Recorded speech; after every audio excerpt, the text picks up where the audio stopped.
I'm Brian Bedford. And I'm Julie Miller. And together we are Miller Bedford Executive Solutions.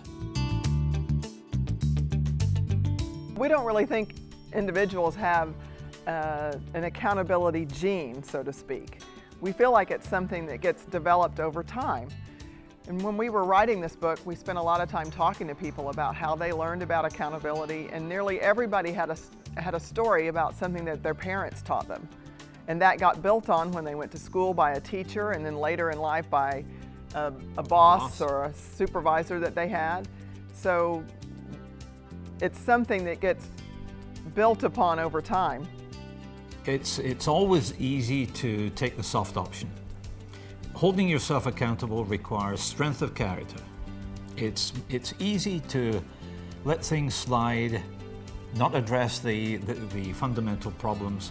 It takes real courage. It takes real courage to stand up when everyone else in the room is going with the flow. But when you know the difference between right and wrong, and you know that the situation is going in the wrong direction, it takes courage to stand up and say this isn't right and try to shift it into the correct direction.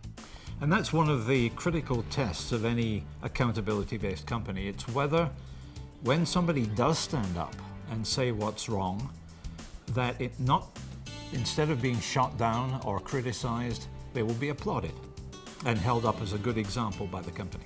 Accountability is a personal willingness, after the fact, to hold yourself accountable for your behaviors and your actions.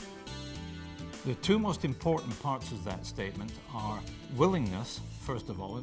This has to be an enthusiasm of yours.